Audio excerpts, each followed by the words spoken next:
What if everything you think you know about that scream in the night is wrong, not dangerous, not something you did, just completely wrong? It happens fast. One minute your house is quiet, the next minute your toddler is screaming, a sound you have never heard from them before. You run into their room. They are sitting straight up, eyes wide open, but they are not looking at you, not really. You say their name, nothing happens. You try to hold them, and instead of melting into your arms the way they always do, they push you away. Their body goes stiff, their heart is pounding, and somehow, through all of this, they are still fast asleep. Almost every parent calls this a nightmare. That is the natural guess. But sleep researchers who have watched this happen on brain monitors say that word is completely wrong. And once you understand why, you will never look at these nights the same way again. Because if your child is truly asleep, who exactly are they afraid of? Stay with me. By the end of this video, you will know exactly what is happening inside your toddler's brain in that moment. More importantly, you will know when it's normal and when it's worth a closer look, so you can finally stop losing sleep over the guilt of it. For years, parents were told the same story. Your child had a bad dream. Maybe something scary they saw during the day. Maybe stress. Maybe even something you did wrong. It sounds reasonable. For a long time, even doctors believed it. But scientists who studied children's sleep in real sleep labs found something that broke this idea completely. A true nightmare happens during dream sleep, usually in the second half of the night. And here's the key part. The child wakes up. They remember it. They want you. They can tell you about the monster or the scary dog. But what happens at 1:47 a.m. in that hallway is not that. It is called a night terror. And it does not happen during dreaming sleep at all. It happens during deep, dreamless sleep, usually in the first 2 or 3 hours after your toddler falls asleep. Sleep clinics have recorded this on brain scans many times.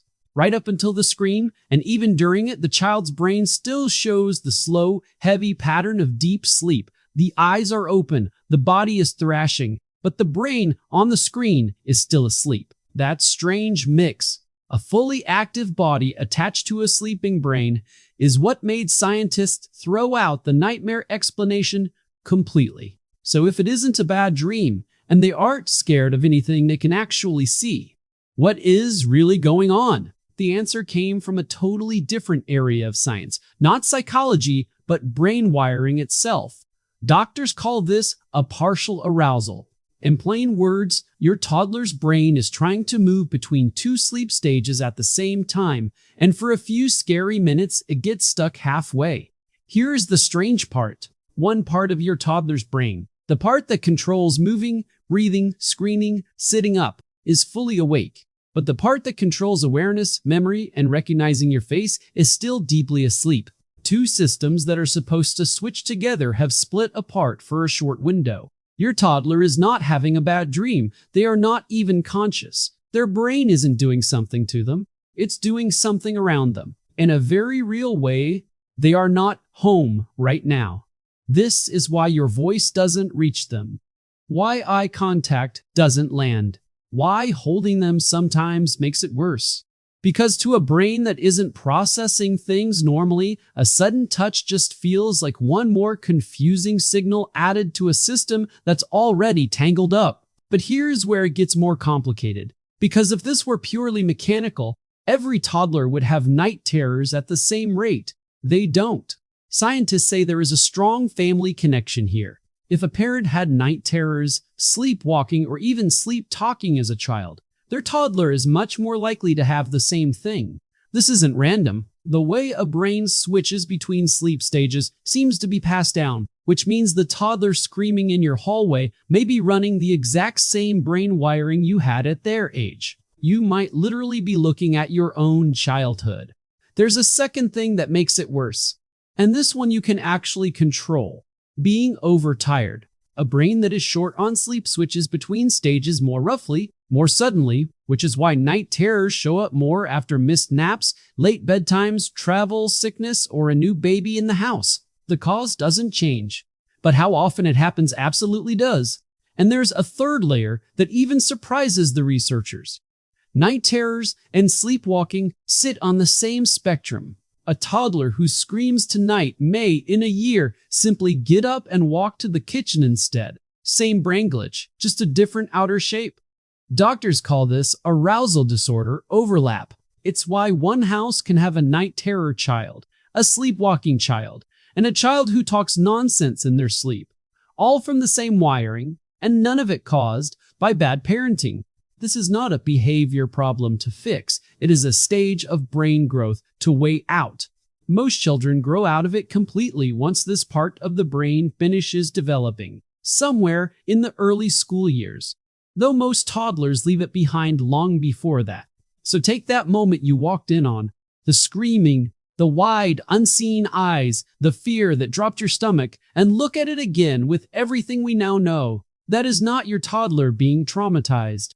That is not their mind breaking under some pain you failed to stop. What looks like one of the scariest things you'll ever see as a parent is actually one of the most normal brain events in early childhood, a brain still under construction, learning to shift smoothly between sleep stages the way adults do without even noticing. You are not watching fear. You are watching a system stumble for a moment on its way to a skill it hasn't fully built yet. There is one thing worth watching for, though. A typical night terror lasts anywhere from a few seconds to about 10 minutes. The child settles back to sleep on their own, and this is the detail that matters most. They remember nothing the next morning. That forgetting isn't a small detail. It's actually the clearest sign that this was a night terror and not something else, because it proves the memory-forming part of the brain was never awake to record it. If your child wakes up fully alert afterward and can describe what scared them, or if these episodes happen more than once a night, last much longer than 10 or 15 minutes, or come with strange, repeated body movements, the same jerking motion every single time, pediatric sleep doctors recommend mentioning it to your child's doctor. Not because something terrible is wrong, but because in rare cases, these signs can overlap with other things worth checking, like breathing problems during sleep. Getting it checked is simple, usually just a conversation, sometimes a referral to a sleep specialist. It's not something to panic about. It's something to mention, and in most cases, something to be reassured about. So here is what you can actually do with this, starting tonight. First, don't try to wake them up. Waking a child in the middle of an episode usually makes it last longer and confuses them more, because now you're asking a half-switched brain to reboot on command. Instead, stay close, keep your voice calm and low, and just make sure they can't fall or get hurt. That's the whole job.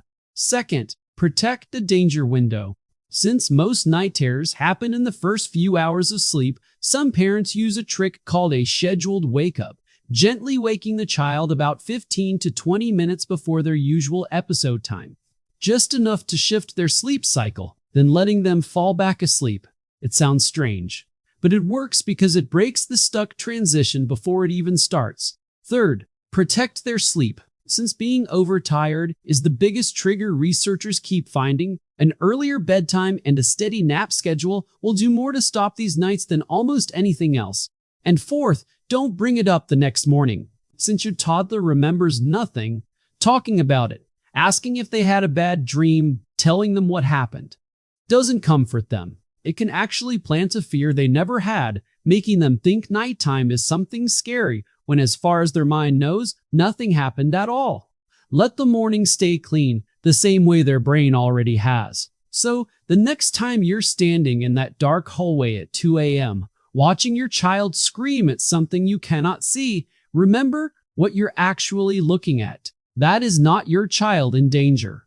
That is not your child afraid of you, or the dark, or anything real at all. That is a brain still being built practicing a skill it will use for the rest of its life. The switch between sleep and waking, and for now, just for a little while longer. It sometimes trips on the way through.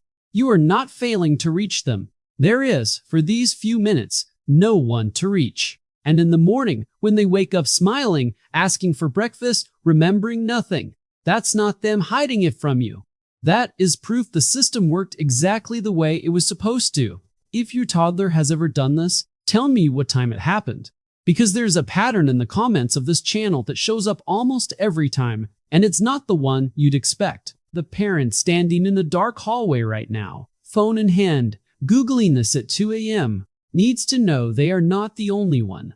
And next time, we're going deeper into the toddler brain after dark, the one bedtime habit most parents think is soothing their child to sleep, when the science says it's doing something closer to the opposite.